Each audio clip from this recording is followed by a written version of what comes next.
Attention Caribbean authors and creators. Are you looking to elevate your literary journey? This is Kevin George, your host and presenter from TLC Tropical Literature Creatives, and I'm thrilled to share an exciting opportunity with you, introducing our bespoke promotional services designed exclusively for authors of Caribbean heritage. Whether you're a seasoned professional or a rising star, we're here to amplify your voice. From getting the word out about your book launch, your self-publishing services, or workshops, to sharing services that you offer to fellow authors and creatives. Visit our website or reach out to us today to explore how we can tailor our expertise to showcase your literary brilliance. Let's unlock the next chapter of success together. Greetings, listenership. Welcome to TLC, Tropical Literature Creatives, the podcast where we interview authors of Caribbean heritage about themselves and about their literary works. Some of the authors you've heard of, and some of them you'll be hearing about soon enough. Today, we have with us the Bajan literary sensation, Robert Gibson. Robert, welcome to Tropical Literature Creatives. Hey, thank you for having me. Oh, it's a pleasure to have you. I mean, it's full circle. Recently, you would have featured me on your segment, and naturally, here it is. You are invited and you're a guest on Tropical Literature Creatives. Yes. It was a pleasure having you as well. That was an awesome interview. I totally enjoyed it. No, likewise. Technical difficulties aside, it was an awesome interview for sure. Yeah, and I know a number of persons wanted to hear from you and also from myself and the interaction. So here it is for persons who really missed out on that particular segment. Indeed. For persons listening in, Robert, which Caribbean island do you hail from? Well, if you can't recognize the accent, I am from Barbados. I mean, Barbados is famous for a number of things. Some persons may say, the culture. Some persons may say the food. Some persons may say the roundabouts. But yes, this is true. But from you who live from Barbados, what would you recommend people try when it is that they visit the island? I mean, well, food-wise, our national dish is cuckoo and flying fish, so you should probably try that. I've been, recognizing that most of the Caribbean itself has been populated from like West Africa, so what we call cuckoo is fungi in Antigua, I believe, a couple other names across the Caribbean. I personally like putting in sauce, which for those of you who you can't see. I believe that this will not be recorded in terms of video, so you won't know. But if you go and you check out my page, you'll see the lots I have. I have been growing my hair for about 10 years, but I also tell people I've never seen a lion eating grass. So people like people see the lots and then they're like, how you could be eating pork? But I'm like, just like forget the lots, bring the pork. I bought all the meat. So yeah, so it's made from things like pig feet, pig ears, pickled and pickles, pickled cucumbers, and probably I like it with breadfruit, that kind of thing. So yeah, so food wise, there's a lot of different things you can do. You can go to Harrison's Cave, you can go to Farley Hill, there are lots of different places to come to, and the beaches are phenomenal as well. So hey, come to Barbados and remember that you're gonna go home, because I know you want to come and you might want to stay, but we don't really, the illegal immigrants is a bad thing. So No, I mean, I like what you said, Robert, and it's an interesting observation that you made about the food, because I remember interviewing another author and we're talking and I ask about their favorite dish and they say that their favorite dish is oil down. And I'm thinking to myself, I'm from Trinidad. I know oil down. We have oil down here and we like oil down here. And I think the person was from Barbados as well. So it's just interesting how the Caribbean islands, as separate as they may be, there are a lot of things in common among us. There are a lot of things in common. Oh, well, for sure. Changing gears a bit. I mean, let's talk a little bit about you, a bit about your writing and passionate editing services. But first off, are you a full-time author? Well, no, I'm a full-time publisher with Passionate Words. We can Mm. get into that in a second. But let me say that Passionate Words is my full-time job. But so I'm a full-time publisher. But because I don't work anywhere else, I guess you could say I'm a full-time author as well, because I have my own books. And from time to time, I push those. I spend a lot of time pushing other authors, so I don't find. I guess that's why I don't consider myself a full-time author, because I don't spend a lot of time on my own books. I spend more time on my clients' books, but I do have my own books as well. So I don't know, half and half maybe. Okay, I mean, we could work out these specifics in terms of time frame, etc. I mean, Yeah. I'm not really, I mean, maths is not really, mathematics isn't my strong suit, but I get what you're saying. I get what you're saying. In terms of being a writer, is it something that you were innately good at, or over time, is it something that you developed with practice? I have always loved English. I have always loved English and was reading from the time I know myself. I could remember from a very young age being read to by my parents, and around the age of 10 or so, I wrote my first book. It was, I don't know, it was a little bit old, a little bit before, a little bit after 10. It was probably like 12, because I was already in secondary school. And I remember it because I lied to my physical education teacher. I was writing this story. I did not want to stop. PE came on, and the subject PE. I had to go to games, and I didn't want to stop. So I literally went to the teacher and was like, "I don't have my games clothes." Of course, I had them. They were in my bag, but he didn't need to know that. I wanted to finish my story, right? Mhm. And that story, as a 12-year-old, was full of intrigue. There was a young adult, or a young adult science fiction series that I used to borrow from the library over and over and over and over and over again. Um, and it was based. Think about a a twist, a different kind of world. But for context, for those of you who are into comic books and animation, think Mhm. about intergalactic police force similar to Green Lantern, the Green Lantern Corps, right? Ah.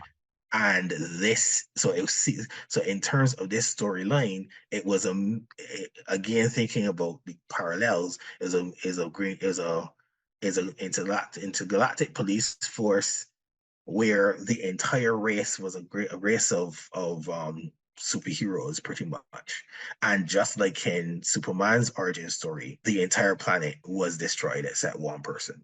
And that one person then had to go find, and was basically trying to find out who killed his planet.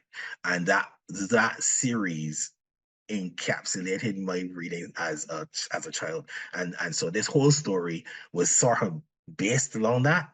And at my 12-year-old age, it had all sorts of superhero stuff. It had science fiction stuff. It had a little romance going on inside there. And it was 10 chapters, all of about with a total, if I remember correctly, it was like 35 pages. So for Mhm. me, I write in a big long novel, you know what I mean? But 35 pages, and it had chapters and everything. That was at 10. But I really got into writing when I was introduced to poetry at age 14. When I was introduced to poetry, I said to myself, maybe I can do this. My form three English literature teacher introduced us to poetry, and I decided I'm gonna go home and write a poem. And so I wrote this poem. It was called "The Student's Lament," and it was a humorous piece that insulted everybody from the headmistress all the way down to the janitor. Yeah, so how was that received? Listen to me. I went, and I am shy now, and I give this to the teacher, right? Wanting to know what he was going to say. He loved it. Not only did he like it, he said, "Okay, you gotta read it to the class." I'm like, I'm not reading this to the class. Anyhow, he made me read it to the class. They loved it. And I thought, shoot, I could do this. And that's what started my foray into poetry, and I've never stopped. In doing some research, I see that you have some ties with spoken word. I mean, and as you described your background and your introduction to writing, I mean, Mm, it seems like it's that there are parallels in what it is that you would have experienced when you were younger, in what it is that yes, you're doing older, because you're writing, you're sharing yes, your writings, and you're presenting your writings on top of that. So, I mean, indeed. yeah, it's just interesting how it is that, the past seems to kind of foreshadow, the future, where it is that you're It, describing your humble beginnings. true, true, true, true, true. In terms of Yeah. the book, I mean, did you ever like, go back and revisit and try to like, remaster, the story that you would have started back then? I can't remember. I can't find that now. That's years ago. I'm not even gonna try to think about. I'm in my 40s now, so I have no idea where that book is now. But that little story that was done, I can't find that now. But the I did I played around. And we'll talk about this, I guess, a bit later too. But I am primarily a poet. I am a poet. I've been a poet. I did that little story at 12, but people over the years have asked me to write a novel. And for a very, very, very long time, I resisted the urge because I literally said to them, I am a poet. I think in verse. I think in verse. I do not think in sentences. I think in verse. And so I really did not even think that it was possible for me to write a novel, right? I actually did eventually write one. But when I I've written poetry for so long that I don't think in complete sentences. I would see a concept and it would break it. I would start seeing a poem form in my head, you know. Um so yeah, I don't know. So that's pretty much where I am. Where it is I have written them. I've actually written one novel, and I've actually gotten I have like four half written novels to finish, in my thing. So I guess I can't call myself just a poet anymore. Okay, so I mean, you're experimenting with different genres, uh, Mm, but so far, poetry just seems to be your strong suit. yeah. Can you tell us like how it is that you managed to transition from just being an author to being a publisher? What's the story behind that? I was self-publishing. my I did my first book in 2014 Hmm. and self-published a couple of my books by 2014, 2015. And I call her my lit mom. She's basically like a mentor to me, Sandra Seeley, a renowned poet here in Barbados, poet and author here in Barbados. She was my first going back into the past again. She used to facilitate a group called Voices, the Voices Writers Collective, that used to meet every month at the in the museum here in Barbados when Hmm. when I was a late in my late teens, right? And so being a lover of poetry and being a lover of reading, I was there every month. And eventually, she asked me to feature. So I was my first ever feature was within the Barbados Writers Collective, and so I got a chance to have the stage to myself while I performed my poetry, when I read my poetry. I didn't know anything was spoken word at that time, so it's literally just reading the poems. um Around that time I focused a little bit. I was a late in my late teens, so I started focusing a little bit on love poems and stuff like that. So I was doing a lot of love poems around that time, to the point where um that was my first moniker. That was my first pseudonym, my first moniker. She used to Oh. call me the love. She used to call me the love man, and she would always extend love. So she would like when she introduces me, she's speaking to, "Hey, this is Robert the love man." So she was my I was that was my first feature ever. performing or in front of a crowd outside of that school time experience, and she and I became very close. So after a couple of years of doing my own books, she said to me that maybe you should start editing for other people. Because of imposter syndrome, I think I pushed her off for like a year. I refused to do it, but then eventually decided to offer those services and see what happened. So I started to offer to friends and stuff, and it started to grow from there. So um, I would say I always say that passionate words as a business started officially in 2020 when I left corporate Barbados and was a full-time job. But for 3 years before that, it was a side hustle, and I was, so friends would pay me, and I mean very the fees were completely different to what I have now. You know what I mean? I was Mm-hmm. just starting, so it was a very, very low prices or whatever. But that's where I started. She encouraged me. I started to reach out to people, and people who, my friends who saw my own books started coming to me, and I started to edit for them. And then I started to reach out because of my connections to online and overseas, because of my spoken word and being interviewed internationally. By Yeah. that time, I started getting people from overseas wanting the same service. So it started to build slowly, but officially started as a mainline business in 2020. I mean, that is fantastic. I mean, you spoke about your origins, from, before your moniker that you had before, because I believe the moniker that you go by now is the passion poet, which is what That's persons, for it, yes. yeah, what persons know you as now. And Mhm. because the encouragement that you received, you transitioned from just, writing to and self-publishing to teaching persons and offering the service. And now it is that you offer the service fully, not just to Mhm. persons locally but internationally. I guess if that isn't Yes. an example of globalization, I mean, I don't know what is. How has the reception been? I mean, persons abroad, are they pleased, that you offer this service? Are they encouraged that there is an alternative to traditional publishing? How has the reception been?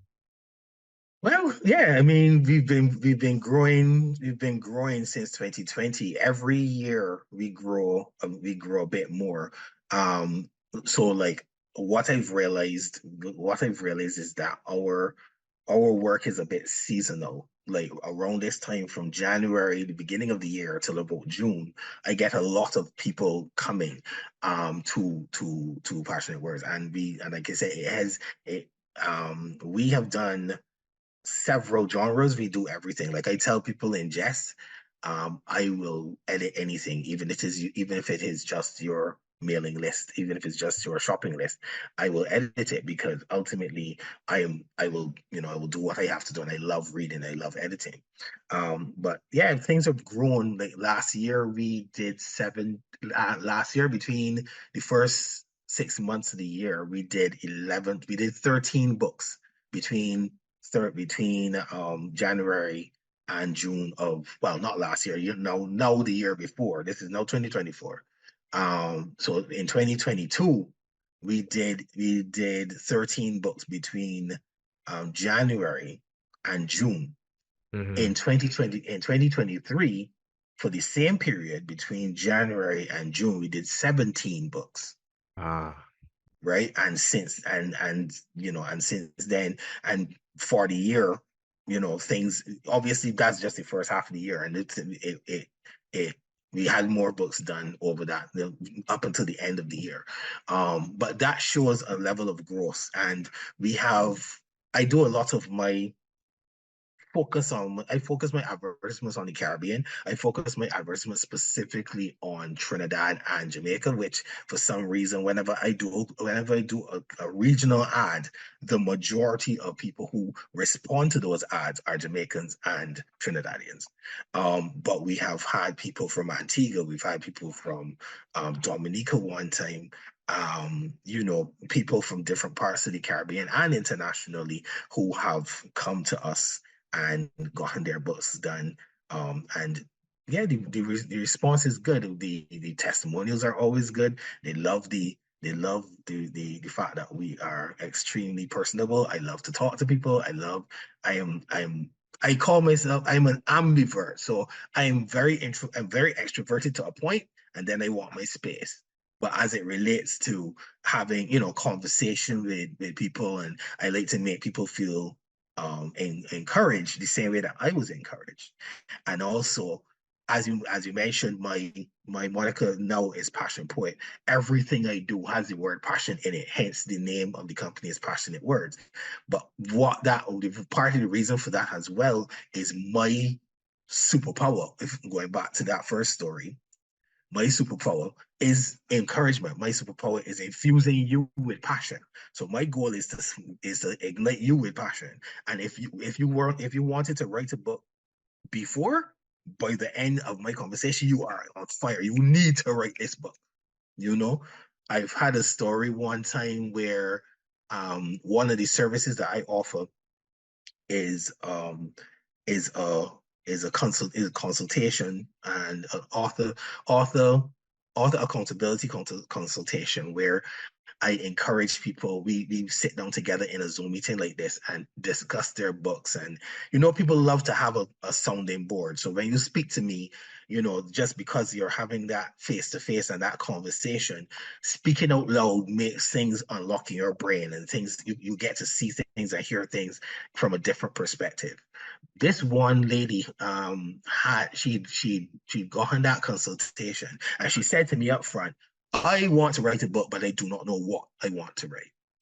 At the end of our 1 hour conversation, she had 6 books in her head, because my goal is to infuse you. I'm pulling from your brain what you want to write. And she's all excited. I'm like, okay, good. Let's see which one of these 6 books are we doing now. So she came to me not knowing what she wanted. By the end of the day, she had too much choice dilemma. She had 6 books and she needed to figure out which one she was starting with. So that kind of engagement is what I bring to the table when people are coming, and they seem to like that and they keep coming for it. Robert, without a doubt, anyone who is listening to this interview would have to say that you have a lot of passion. I mean, it's not just, it's your trademark. You're the passion. I am the epitome of passion. I tell people I am the epitome of passion. So that is there is a reason why I use that as my stage name, as my moniker. What I also like is how it is that you presented the facts when it is I asked you about the development of passionate words, about how it is that with each successive year, there has been a greater number of books that passionate words has been pushing out. There's a saying that that a prophet is not without honor except in his own country. In terms of passionate Mm, words editing services, is it? Let me just get into the question. When persons mm. look at what it is that you offer, do they see that because you're someone local that you're offering something that is substandard, or do they appreciate the content and the quality that you put out? I've never had anyone say anything negative about the company, about substandard. For me, I've never seen this as a Bajan company. It is based in Barbados because I live here. But this is not a Bajan company. So for me, I always strive to bring forth and to upgrade my skills and to bring international feel and international quality to what I do. Always. It's never so no one can ever say, "Oh, this is substandard." I've had one person say that at the very beginning of when I started working at uh as in 2020. But honestly, that was because of one, very, very poor communication, and two, he instead I am very okay with I am okay with I'm okay with constructive criticism. If you give me something, I'm giving you a product. You are paying for the product. If you do not like the product, please tell me and let me fix it. You don't understand. And for that particular time, I remember giving him my concerns about that project, and I told him, I think you're doing a cookbook. Where are the images? Or I'm going to give you the images later on, he says. Then the images never come. and I have to try to do and then he wants to tell me he says that he doesn't pay for subpar work. Was a whole that was a whole mess of stuff that I had to get people involved in to try to but that's not at me. That's not at me. I try my very hardest to give you quality work. You know what I mean? Things happen, and if things happen, I also take the opportunity to try to fix things as quickly as they come up. But my goal is quality on every front, and I've not had a bad experience. Mostly, like 99% of my people like what they do and they tell others. Word of mouth is a good marketing strategy. So No, and I just to add to what you're saying, from my research, it comes off that you're something of a subject matter expert.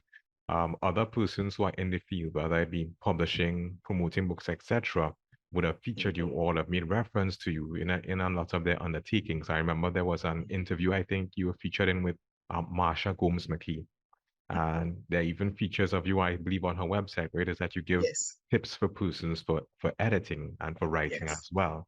Mm. So it seems that you are a subject matter expert. So and persons wouldn't put their trust in anybody who they wouldn't think has like a good track record for performance. Indeed, indeed, indeed. Have worked on both sides of the fence, figuratively speaking, as both the author and also as the editor and also the publisher. So you could say three sides of a fence, but we're not going to split hairs about it. Um, what advice would you give for persons who are interested in publishing, in writing books and having them self-published? Let's just break it down. What are three pieces of advice that you could give to a person who is interested in writing their own book and having it self-published from your perspective? All right, first thing first, just write it. You actually got to start writing, right? As I mentioned in my own origin story, everybody deals with imposter syndrome, right? But there is a story that you have that no one else has, right? There is a story that you have, even if the topic has been, because as the Bible says, there's nothing new under the sun. So even if there's a topic that you want to get into, you don't think, okay, there are several other books on that topic. There's not your book on that topic. And your image, your thought process is completely unique to mine, right? The reason why I get all excited about my job is like I get a chance to read these books before anybody else. I love that. I feel so entitled that I get a chance to read and fix this book before the public gets it. I feel special. So first thing first, write it, do it. Right? This is literally being recorded on January 1st. This is the time when most people they're like, oh, I want to do my new year, new me, and all that kind of stuff. Write the book, write it. This is something you've been putting off for years. This is time to write it. Definitely, after listening to this message, I expect an email from you about how to get this book written. We can do it together. That's what you need to do. I know that by the end, I will tell you how to get hold of me. And in terms of going to the cliff notes of this meeting, you will get my information. I expect an influx of emails. There you go. Second, but when you're writing though, please don't give me your first draft. I find that a lot of people like they write the story and then they just give it to the editor. Um, I need you to do at least I need it to be as ready as possible for publishing, which means you will do your own self-editing. You will go over it, you will read it, you will check it, you will check it for your own, you will check it for errors, yes, but you will see if when you read it over, you'll see if it makes sense. If the plot makes sense, if there's continuity holes, if there are things that you know you and of course you will fix whatever errors you can fix. I mean, yes, that's my job and I will do it.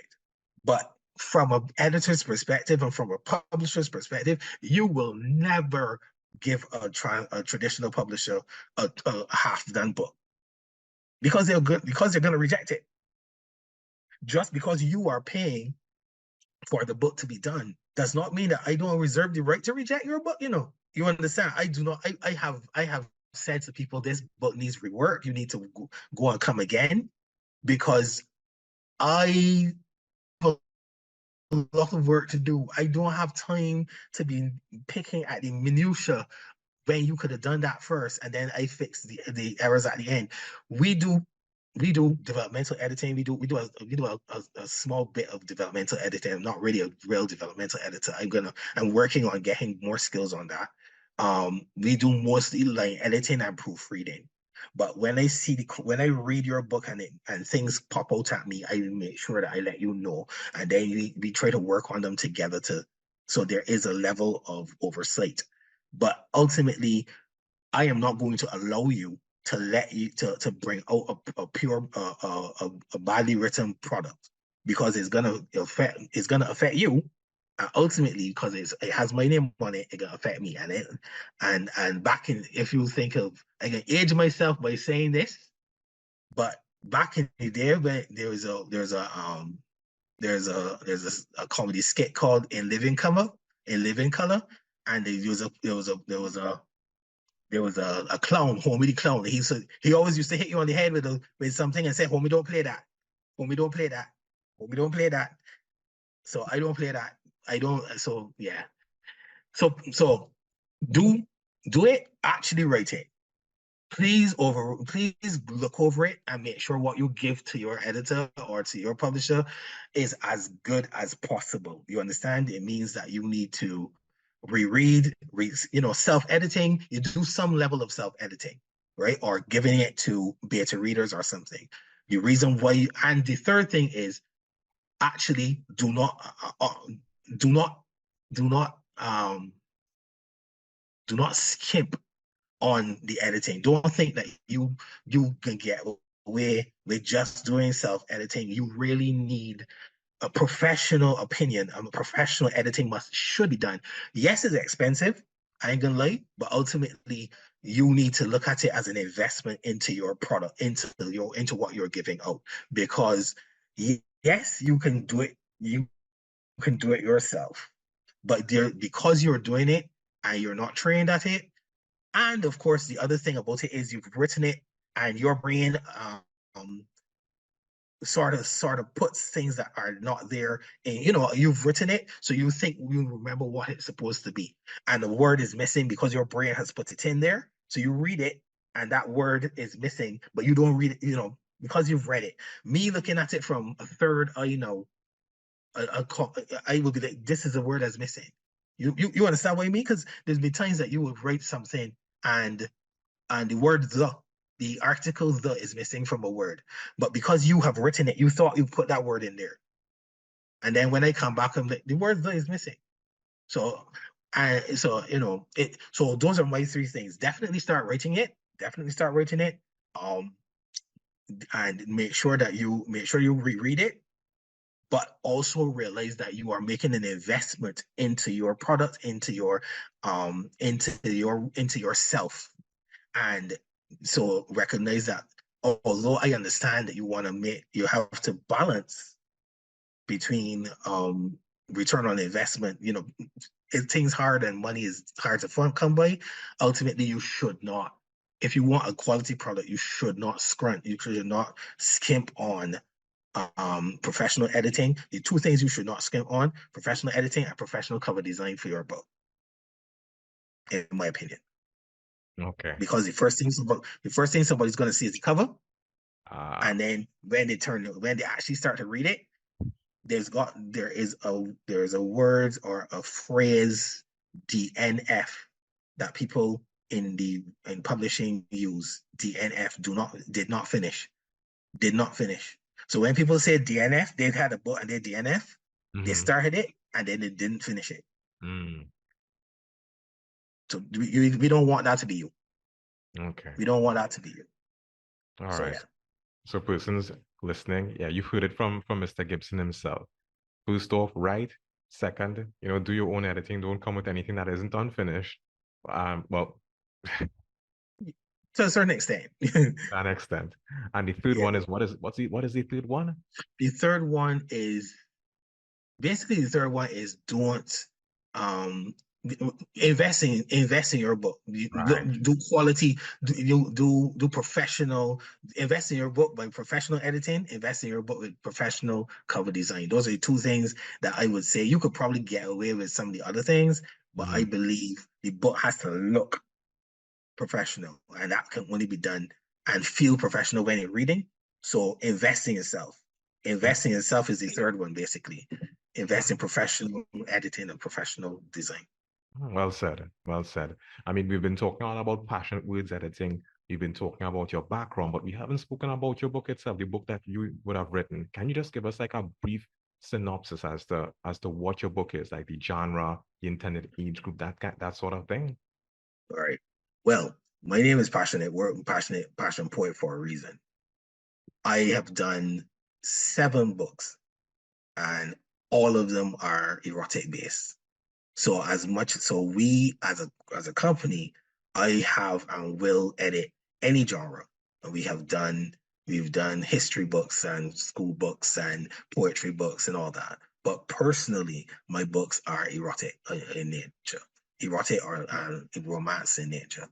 So all of my books, we can get into wide, but I had 6 of my books on Amazon, and I had a fight and they took down all of my books. Oh, That's a whole other thing. So I had to start I'm starting to put the books back up again, and mhm. you can find them, you can find the link to them, my bio link in so when you go to either my personal IG page.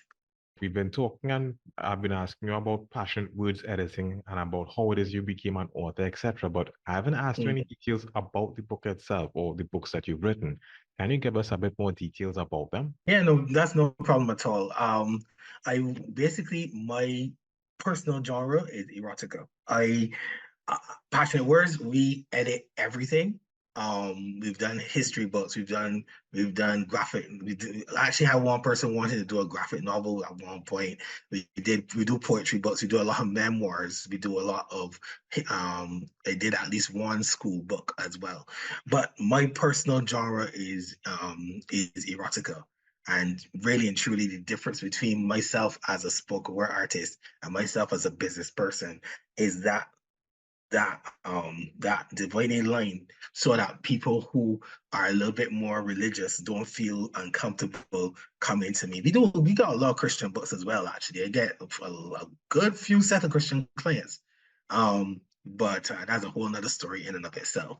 But yeah, in terms of my own books, I'm a erotic writer. I have been from the age of like 20 something. I focused on it.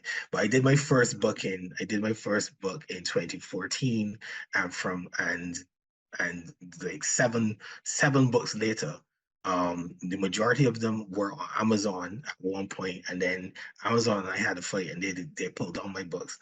So that meant that I had to start putting them back up again, and there you can find the majority of them on Barnes and Noble.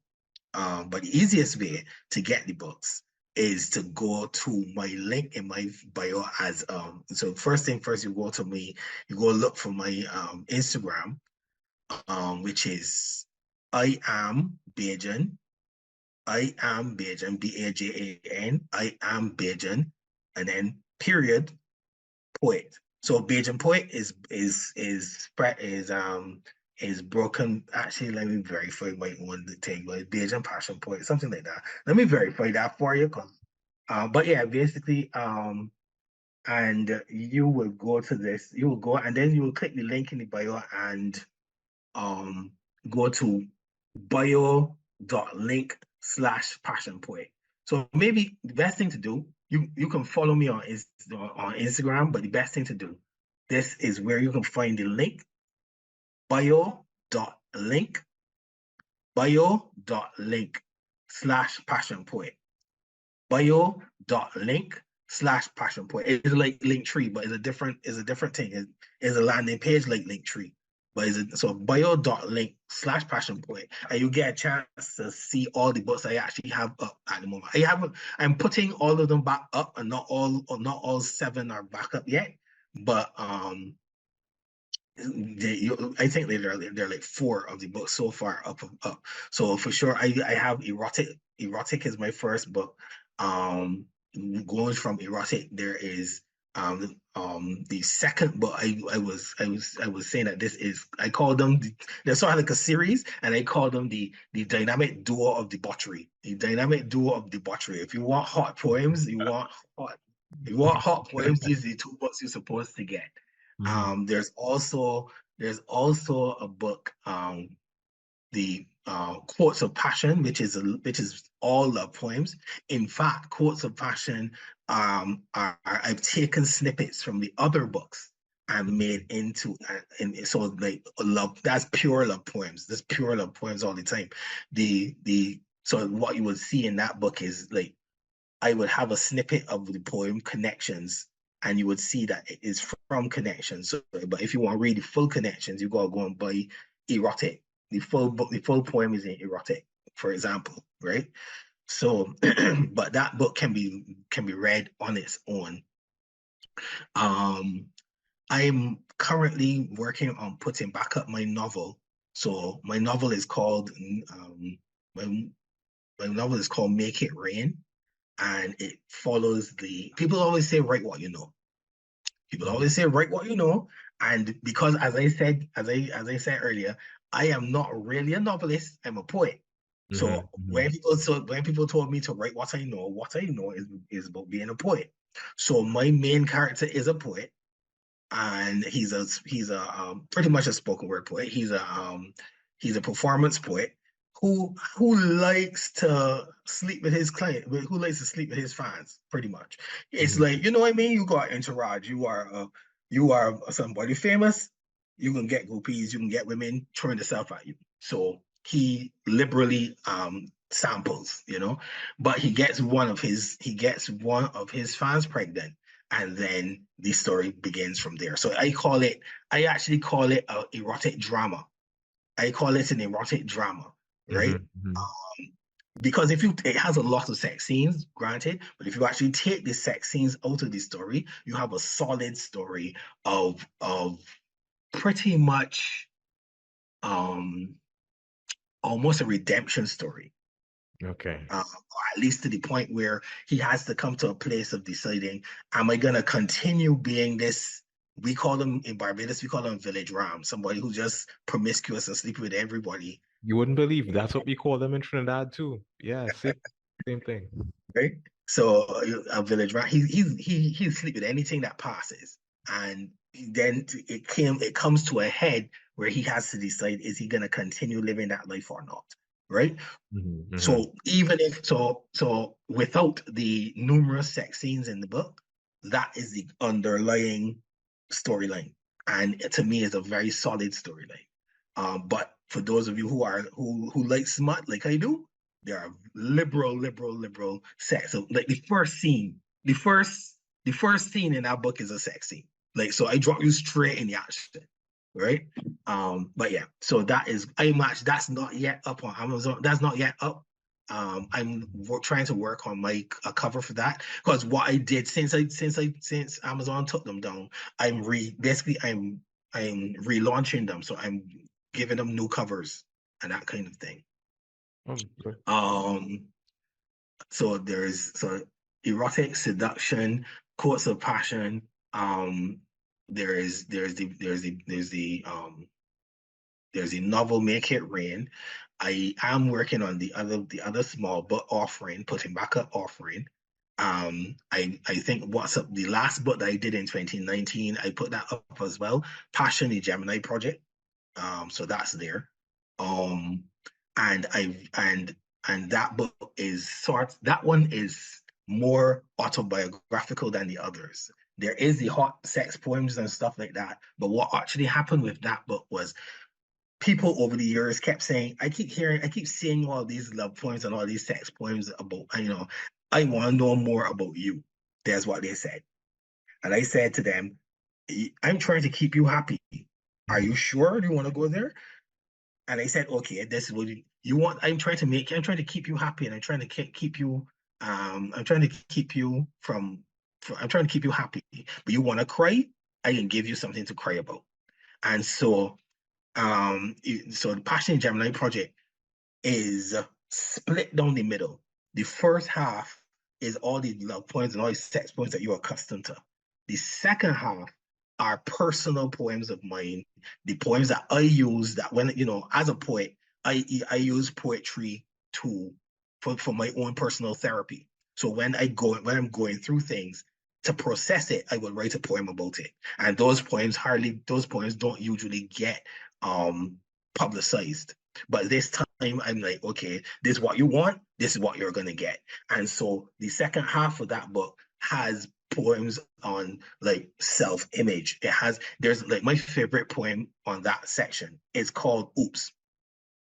And it's written based on a situation where I was performing and these two young ladies were talking to themselves, they're talking amongst themselves, and I was passing and I overheard them say, one of them said to the other, his poems made me wet. But she said, I'm not attracted to how he looks. If he was like 6 foot and cut like if he was cut different, if he was like an athlete, built like an athlete. For those who again, you're not gonna see this video, so I'm gonna tell you, I have a dad bod, what they call a dad bod. I'm nice and plump. I like being a teddy bear. So what that means is, for those of you who want to lay down on what, as the old people would say, a jogging board, washboard abs, I ain't got them. But what happened was, I said to this, I was offended because I said, and I wrote this poem, and I said, you're missing out on the ride that this tongue will take you on, both figuratively and physically, because you're worrying about what I look like. Oops, your superficiality is showing. Right? So that's what that poem is about. So the poems in that book are a little bit more personal. But what I will say about that book is has won the inaugural Book of the Year award for we have a international awards. We have national awards here called the Going On Awards. Going On, for context, we would say in Barbados, when we asking how are you or what's going on, we would literally say, we're going on, right? We're going on, right? We're going on. And so Going On is a company based in Barbados. The name of the book and the name of the company is Going On for a reason. So it focuses on Barbadian culture and Barbadian and celebrating Barbadian artists, right? So the People's Choice Awards was something that they came up with in 2020 to start to celebrate Barbadian culture and Barbadian artists.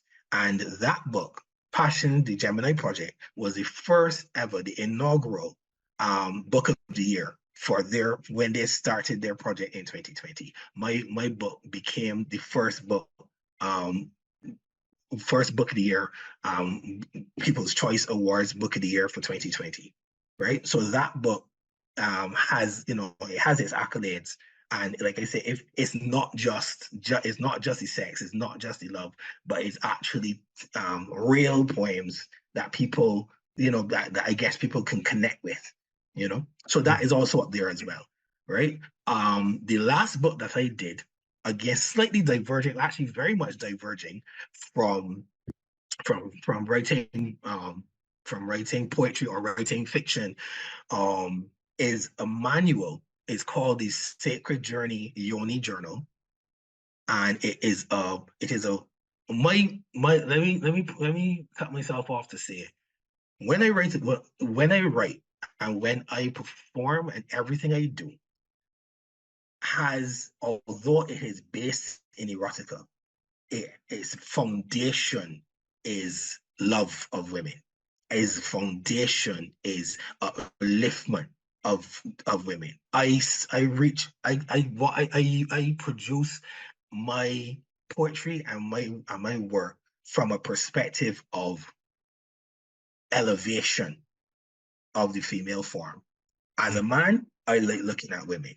And as a man, I like to, but I am not going to cheapen your reaction as a woman. So it's like I see that over the years, a lot of males don't know how to speak to women, so they come at even if they come up with very crude and very very they can't call the women, and the women are very uncomfortable and all of that. Even although my poetry is sexually based, you will never hear a negative slur coming from my work. In fact, I call women goddesses.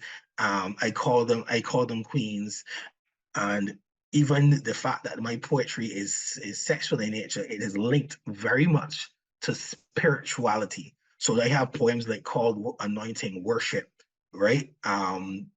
Tasting the glory, that kind of thing. So there is a deliberate link between sexuality and sensuality in my work, right?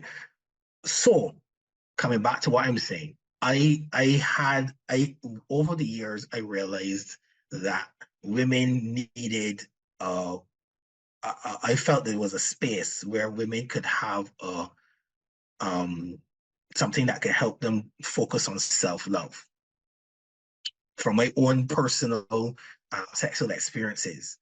And I created this book called the Sacred Yoni Journal. Yoni is Sanskrit.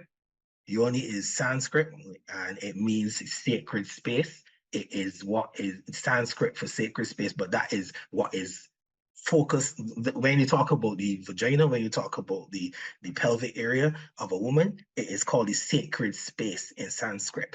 So it is not just, so from that initial reaction, you're not just looking at it as a whole to pound in. You're focusing on it as something sacred.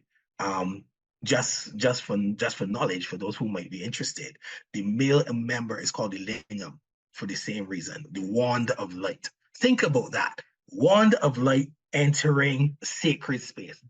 That is so not crude. So not crude. It has a beautiful space. So what I did based on this, again, I am taking things from my own personal relationships, and I created a workbook that gives women a space to do things like self analysis. There's what is called mirror work, where you can take a mirror and aim it at your own privates and look at them and start to love yourself. Because I know that some people do not like what they look like, all that kind of thing. Again, based on my own personal sex life. And so I say as an introduction to this book, I am a man. I cannot give you permission. I would never try to say that I'm giving you permission to do anything, but maybe I can give you space.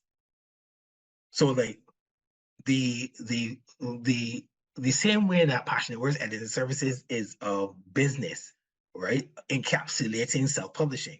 All of my erotic work is based under the name of the Erotic Empire, right? So the Erotic Empire is actually the name of my erotic work.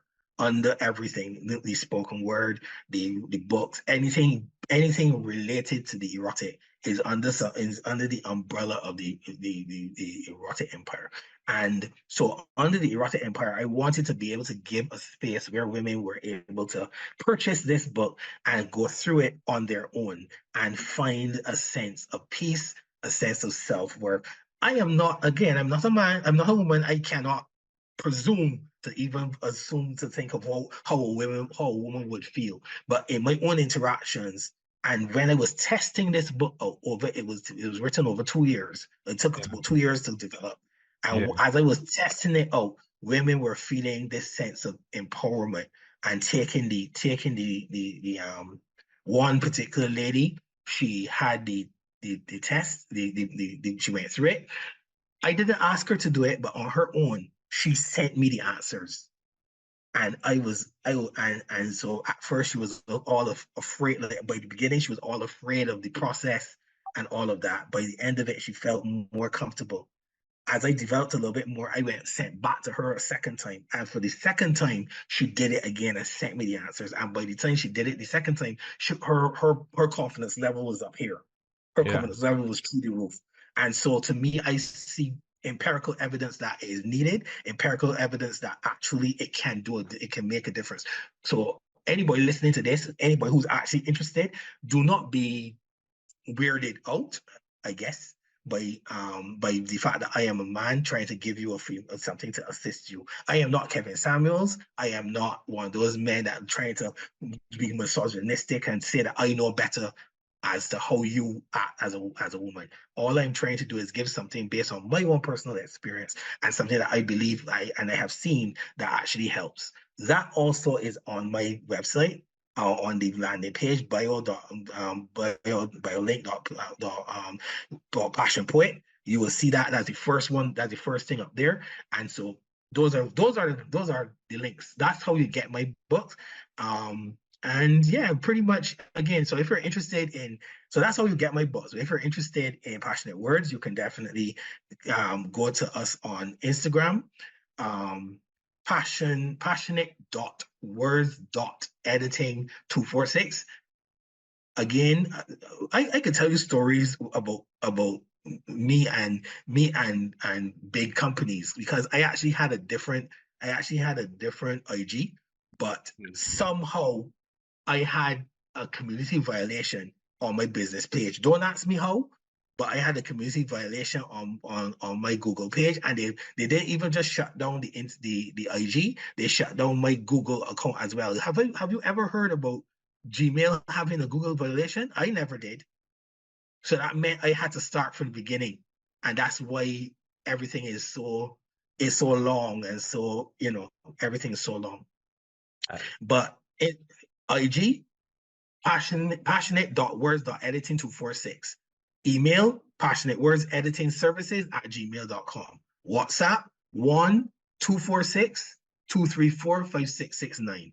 Any of those things you can get hold of me. If all of the stuff about my personal and getting to the my own personal books is a little bit confusing, find me on the work email, or speak to me on any way you speak to me, and you want to get any information about anything I've said, I am willing to do it, whether it has to do with my personal books or talking about passionate words.